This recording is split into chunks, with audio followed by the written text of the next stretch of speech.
Hey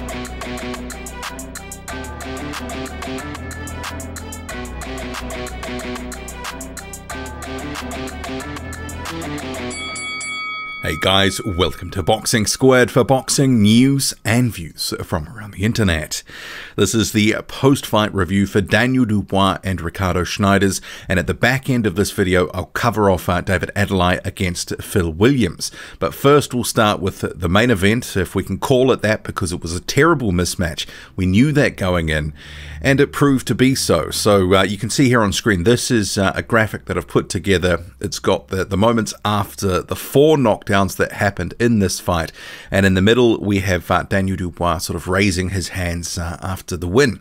So if we start with the action proper, so it was pretty quiet for the first half of the round. Daniel Dubois easing into things, working the jab, not really putting the foot down, but in the second half of the round he stepped it up, and at that point Ricardo Snijders did not have the capability or class to actually really sort of handle what Daniel Dubois was throwing his way. And in this fight, body work was a feature. The jab was good early on, as I said, but the body work was really taking the soul of Ricardo Snijders. A left hand to the body, it brought about the first knockdown, that's the top left. The second knockdown, it was interesting because it was more that Snijders was trying to hold on as, you know, Daniel Dubois was trying to let his hands go as they were clinching, and he sort of, you know, sunk to the canvas, and Snijders was protesting, saying, look, that was a bit of a push, but it was ruled a knockdown. The third one, also again, some good body work, and this was right near the end of the round, and you sort of thought, well, the ref may wave it off at this point, but Snijders beat the count. It was another sort of situation, good body work, and that was not just the left to the body, which was we've seen in other fights from Daniel Dubois, but he was also ripping the right to the body. So he was mixing it up, and there was a little bit of up top, but I also sort of thought that I got the impression was Daniel Dubois not deliberately throwing a lot of headshots. I sort of thought that he was really focusing on the body, and perhaps because the opponent he was expected to rip through. Maybe it's also a case of this is going to be a strategy he wants to implement for Joe Joyce, and we'll talk about that soon. But yeah, definitely the body work a feature in the fight. And the fourth knockdown, which was 20 seconds into round 2, same again, ripping to the body. Snijders sinks to the canvas once more, and it's all over. The referee had seen enough. 4 knockdowns. Daniel Dubois, in a terrible mismatch, breezes past Ricardo Snijders, who is from the Netherlands, basically been a career cruiserweight. And it was one of these things, actually, I sort of was looking at his demeanor in the corner ahead of the first bell ringing, and I thought, actually, he looks pretty comfortable and composed. He didn't look overawed, as sometimes opponents of Dubois have. You know, moments before the fight, they can look a little bit scared. But I actually thought he looked relatively composed and confident, which I wasn't expecting. But ultimately, he didn't really fire a shot in this fight. He tried to use a little bit of movement early, but the body shots really just took it out of him, and he just didn't have any answers. Maybe threw 1 or 2 punches that landed. There was one counter that he landed on Dubois, but it had absolutely nothing on it. So it was what it was. It was a mismatch of epic proportions, and please, Frank Warren, no more of this. Dubois now 15-0. We don't need to see any more of this. And I don't want to hear, oh, this was a late notice opponent. They set this guy up as the backup weeks ago. They could have lined up a better backup. And what did Dubois get out of this fight? Not much. We saw, you know, look, the jab looks good, the body work looks good. Okay, on to the next one. It was a round and 20 seconds worth of action. How much of benefit is that going to be? It's running through the motions of being in the ring, but how much benefit did he get from it? And at this point in his career, because this was his first fight in 2019, and he's a guy that's still, you know, not the finished product, but he's looking pretty good, but he needs more seasoning. These fights are garbage. This was a garbage fight, a garbage main event, and they should be a bit ashamed that this was what they served fans up. They should have got a better backup opponent. And I don't want to hear anyone sort of say, well, late notice, what can you expect when you're lining up the backup weeks and weeks and weeks in advance? But of the what next for Daniel Dubois, clearly we know that he's got this fight coming up with Joe Joyce. It is potentially going to be happening in October, but it could be pushed back. There is firm signals that if there's no crowd, Frank Warren isn't going to chance it. He doesn't want to not have the revenue. He doesn't want to take a financial loss or be in the position where this fight loses money. And I guess the sort of current situation with the pandemic, the boxing paradigm has changed. It is actually, you know, I can understand that sort of position. But for the fans, clearly we just want to see these two guys in the ring, Joe Joyce and Daniel Dubois. It will answer a lot of questions about both guys. Both are coming up, both are sort of similar records. Joyce probably has faced the better opposition so far. The win over Bryant Jennings, better than anything that Daniel Dubois has on his resume.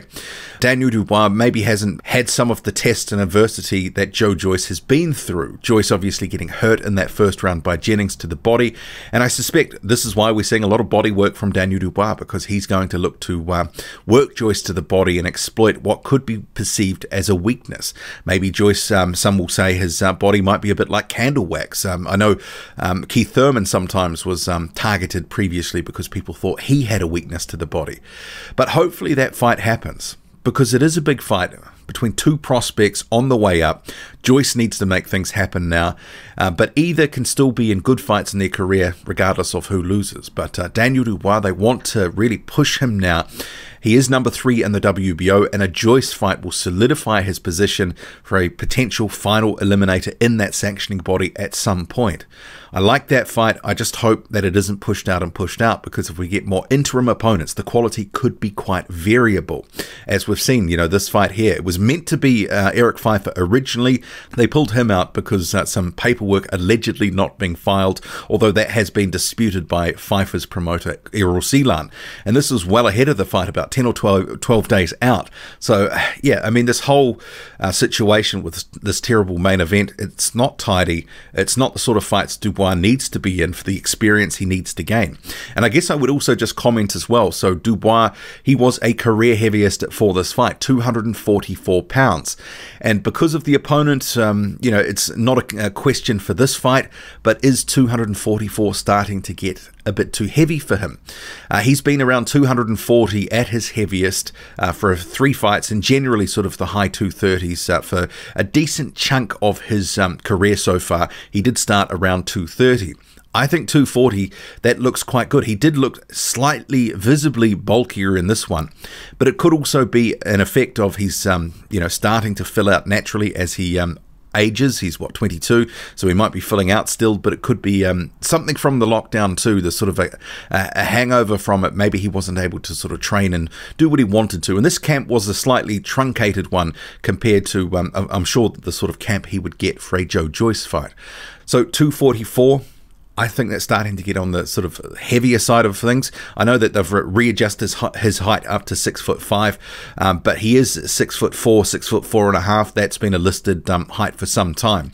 I think he's looked good at the weight, and he is a muscle-bound guy already.